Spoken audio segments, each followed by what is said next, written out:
like a boss. Yo, what's up, ladies? This is Alex from Mindful Attraction 2.0.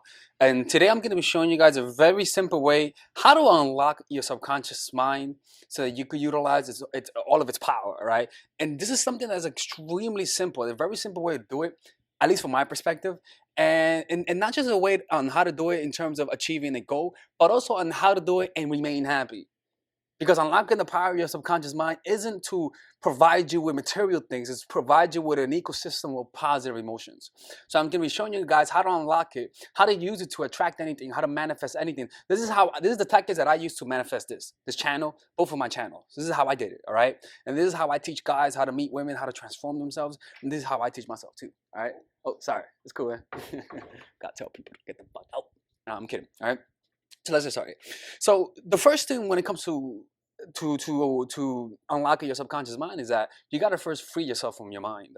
All right. And the reason why you gotta first free yourself from your mind is that you gotta first understand what's going on inside of you. You gotta be able to observe your thoughts and emotions in an objective way, right? Because you're controlled by your subconscious mind because you are unaware of a lot of unconscious thoughts and emotions that arise in your consciousness that's controlling you. You see, the first thing you got to do is liberate yourself from your mind, right? Because again, the why you want to unlock your subconscious mind is to be freed, to be able to control your reality, all right? And you cannot control your reality if you're trapped in your own mind-made prison. Your mind-made prison is made out of insecurity, shame, and judgment, which is based on other people's expectations and standard that's placed upon you based on your gender role, based on the cultural differences that you guys have. Different cultures have different standards, different oppression levels, and all that sort of stuff.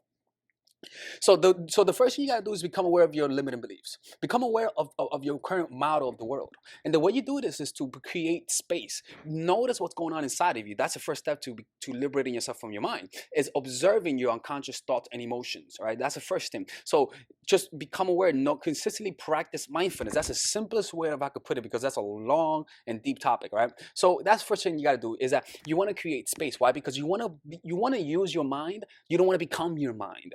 The problem is that most people are their minds. They have this fixed structure of who they are, and they don't wave and they don't deviate from that structure, right? That's why they're always consistently walking in fear, because in order to maintain the sense of self, they got to walk a very rigid pattern. They got to have certain things in place in order to be happy. It's very hard to be happy if you have a lot of rules. So the first thing is consistently noticing what's going on inside of you. Notice your limitations. Notice your fears. So the way you do it is just to practice mindfulness. Noticing the breath on a consistent basis. When you're about to set a goal, or when you think of yourself as doing this or doing that, notice the subtle fears. Notice the subtle limitations. Notice the thoughts that arise that tells you cannot do this or that. You don't have to change it. Just notice it. Don't notice it almost as though you're listening to gossip about yourself. Notice it almost as though you're listening to gossip about somebody else. Like, don't be attached to the things that arise. Just notice it. Because what you're going to notice is that you're not those thoughts, right? In the past, you couldn't change because there was a thought that said, I cannot change. Now you observe that thought and you realize that's not you. Now you're liberated from your mind. That's the first thing, all right? Because the problem with a lot of people is that they cannot control the thoughts, they cannot control the emotions. So how the hell do you think you're gonna go be able to swim in the field of your subconscious, like to be able to observe your thoughts, right? So when you do this, what's gonna happen is that you're gonna be inviting in a lot of thoughts and emotions you usually suppress. So what happens? You begin to see your subconscious. You begin to see your subconscious thoughts. You begin to see the way you perceive people at a more detailed level. You see, that's why I'm able to do the things that I do. It's because I keep an open mind, right? I allow those thoughts to arise and I don't suppress it, right? So you understand yourself at a deeper level. Now, the reason why this is also is important because you want to be able to use whatever power, your subconscious mind in achieving your goal, but you don't want to identify with your goal. Because what happens is that if you identify with your goal, your happiness goes with it because your goal will inevitably fail at one point or another, physically, spiritually, financially, emotionally. So what you have to do is have a way of how to tackle goals and be happy at the same time. And the way you do this is through first practicing presence, right? For example, the way that athletes achieve their goals is through unlocking their subconscious mind. And the way they do this is through seeing themselves as achieving their goal. seeing themselves as the best basketball player in the world. And what happens is that their minds begin to say, wow, this guy wants to be a basketball player. This guy's giving me instructions to be a better basketball player. Let me give him the motivation to be a better basketball player. Let's say I told you that there's a 100% chance that you're going to be big, that you're going to be sexy and crazy and young if you do this workout. Right? Let's just hypothetically speaking. And let's say you believe that that's going to happen. What's going to happen? You're going to naturally get the motivation to do it. And why do you believe it's going to happen? Not because you have an intellectual understanding, but because you see it in your mind. You see? And so what happens when you see things in your mind, it gives you motivation. The problem is that a lot of people take that motivation as their happiness. They use the motivation. People give them feedback. They feel good about themselves. They get motivation to do more. The problem is that they identify with the motivation. They say, fuck, this is who I am. I got to maintain this level of happiness because I don't have any other source of happiness. Right? And so what happens is that rather than using it as a way to just achieve a goal, they use it as a way to maintain their sense of self. So what happens to an athlete who uses his subconscious mind to get motivated to become a better basketball player? He achieves his goal and now he retires. Now the way that he used to get happiness is through basketball. Now what happens? There's nothing there. And so what happens is nothing there. You're like, fuck, there's nothing here. Now nothing is feeding your pain, and now suddenly your fucking pain arises. Now suddenly you got to deal with your pain. So what are you going to do now? You're going to deal with your pain, or are you going to go into another form, another way to distract yourself from your pain? Are you going to find a new identity? Most people find a new identity. They either have kids, they either try to find a new career, something to identify with, some mental form. And that's when people, once again, they're trapped in their minds. Yeah, you are using your mind. That's why a lot of passionate people achieve a lot of goals, right? When you're passionate. But the problem is a lot of passionate people think they're passionate, but in reality, they're just escaping pain. It's normal, right? That's a way to cope with their pain. It's a healthy way. The problem is that they confuse passion with pain. And so they don't notice that in reality, they're not really consuming the passion. They're just consuming their own pain, thinking that they're just being passionate. They're just using that passion to relieve an emptiness they have inside. So what I want you to do is to be able to use your self-image, which is seeing yourself as somebody who's awesome, right? Because that's how you use your subconscious mind. The way to unlock your subconscious mind is through the self-image. Because the self-image, the image you have of yourself, is what controls what you do, you cannot do, what you believe you can and cannot do. When somebody tells you want to get into business with me, what do you say? I don't want to. I'm not a business kind of person. I don't see myself as a business kind of person. So that image of yourself limits you to achieve certain goals. The problem is that that's, once again, you're trapped in your prison, right? Let's say you see yourself as a Brazilian Jiu-Jitsu guy, and you are a great Jiu-Jitsu guy. But let's say you retire, and now suddenly you got to do something else. But you can't because you only see yourself as a Jiu-Jitsu guy. So you thought that you use your mind, in reality, which is using you. Why? Because you cannot change. You think that in order to find happiness, you need this thing. A lot of people identify with, I'm going to go deep into that. Let me not talk about that. So what do?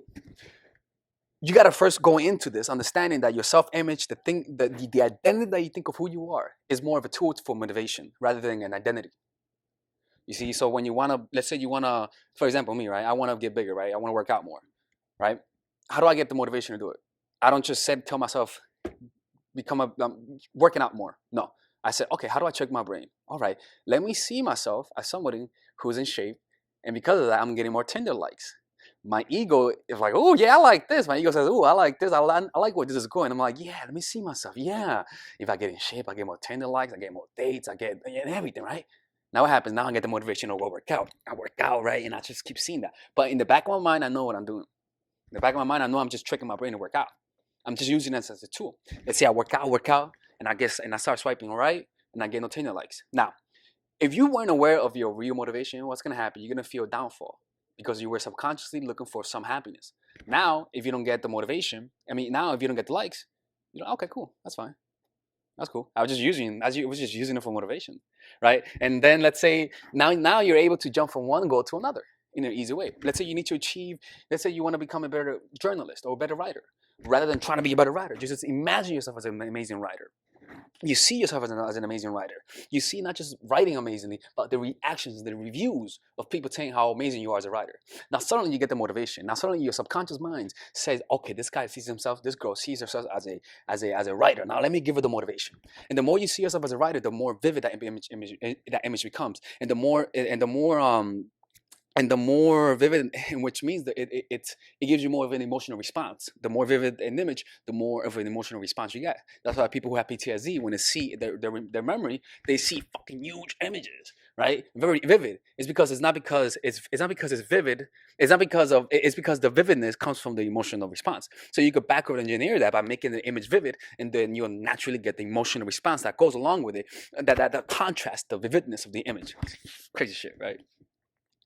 So that's how you do it, right? And so the reason why I go about this route is because this allows you to achieve your goals without losing yourself in the process, right?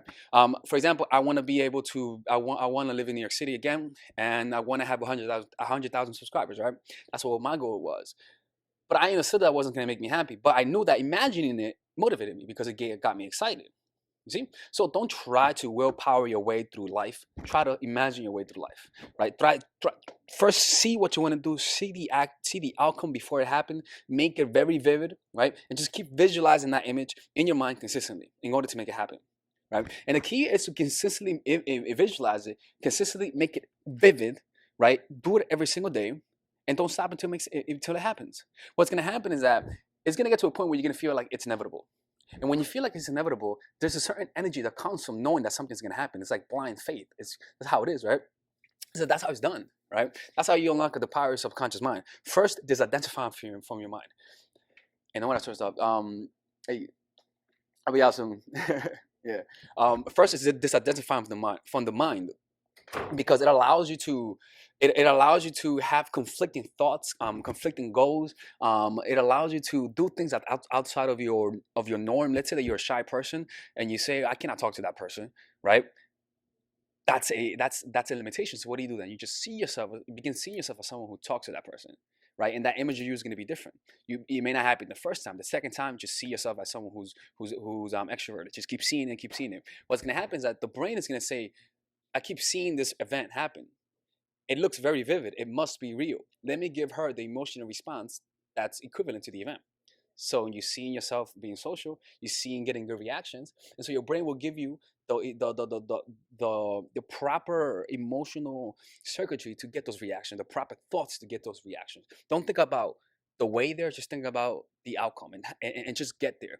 Learn how it feels to be that person, and you're gonna use that emotion almost as though it's a coordinate system in the GPS map. You're gonna tell your brain, this is how I want to feel, and your brain's gonna say, I gotta find outside events to recreate this emotion. So it's kind of like a GPS system. Trust me when I'm telling you this. Realize that the self-image is a tool, not an identity. Whenever you need to achieve a goal, see the image of your goal consistently on a consistent basis, right? Every single day, 10 minutes a day, twice a day, right? And just keep seeing it.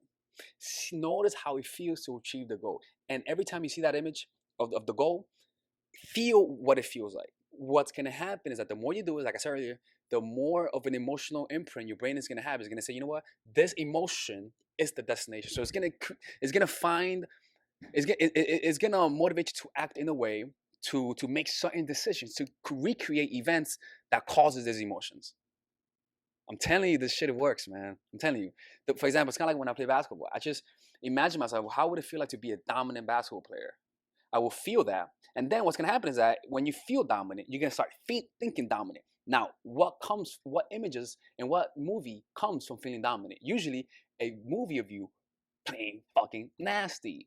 So keep seeing that image. See the emotions, see the images that the emotions creates, and keep seeing it. And you're gonna keep telling your brain, this is what I want, and it's gonna make it happen. Your subconscious mind is gonna go in automatic mode because you're gonna become obsessed with making that goal happen. If you want information on this, go read the book Psycho-Cybernetics by Maxwell Maltz. Psycho-Cybernetics by Maxwell Maltz. It'll talk about the visualization process of what I talked about, and also the power of now by Eckhart Tolle. It'll talk about the disidentification of the mind. It talks about the spiritual aspect of what I'm talking about, and that's how you unlock the power of your subconscious mind. Crazy, right? Anyways, take care. Bye-bye.